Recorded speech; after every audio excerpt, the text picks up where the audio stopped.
After college, I was looking for something to do. My father was a music publisher, had 4 people in the company. I actually took a business course at City College in New York, which is located on 23rd Street and Lexington Avenue. The reason I say that, my last class was at noon. I had 1 year of college before I went to the service, and when I came back, I was some years older and in a rush to get finished with college education and get on with life. I remember taking 4 majors every semester, plus one in the summer, at night during the summer. So I finished a little early, and I couldn't wait for that noon class to finish, because that meant I was done. So I left, had a tuna salad sandwich, and said, okay, now what? I had never thought about the future. I always just wanted to get through and get on with it. And so I was mulling, what do I do now? I never thought about it before. It just didn't enter my mind. I was so intent on finishing. And then I remembered my father's offer to join Alfred.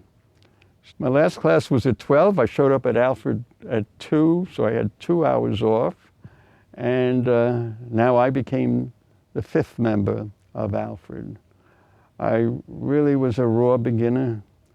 I knew business now, such as it is, and quickly recognized that Alfred was so small. I think it was, we did $17,000 a year in sales. I was the 5th employee. We had some music we were selling, accordion music. There was instrumental solos, but I could finish picking the orders during the first hour of the day, but I had 7 more hours to fill up my time. I said, Dad, you know, we don't have enough publications. We have to do more. Do you have any ideas? And he said, well, I have a book on my desk I'm thinking about. I said, well, why not let me do it? So he didn't say anything. I took that as a yes, and so picked up the book, and it was an accordion book. I never played the accordion in my life. And I said, well, this is it. I better figure out how to do this. So I began turning the pages and imagining I was playing. I put the accordion on, put it over my shoulders, and it was heavy. And then I kind of imagined I was going in and out and getting sound, and then playing the keyboard on the right, playing the buttons on the left. Quickly I began getting ideas, what I could do to improve that book. And so I began writing up notes. It was 3 pages of notes of how this book could be a better book. And when I finished, I said, that's kind of outrageous. You never played the accordion, never had it on your back. You made notes of how to improve the book, and now you have to send your notes to the author. So for 2 weeks, I just let it lie. I didn't have the nerve to put it in the mail. In those days, they didn't have email. They didn't have TV. And so finally I said, I got to do this. I folded it up, mailed it out, and held my breath. 3 weeks later, I got a response, and the author thanked me for what I did. And that was sort of the model of what I began doing. Because we were so small, because I was the youngest publisher, nobody came and presented us with books. Any good author would go somewhere else. And I understood that. If I was an author, I wouldn't come to us either.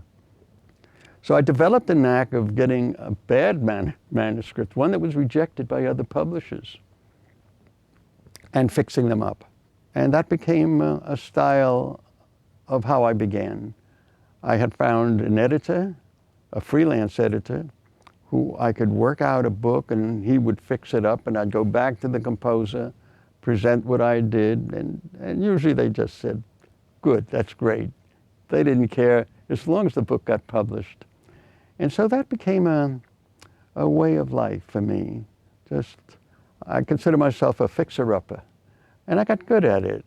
The more you do things, the better you get. I learned more about music in terms of publications.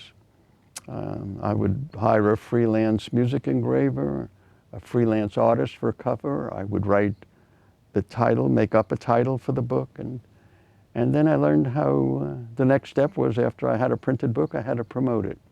So that's my beginning experience in music, and I continue to do that to this day.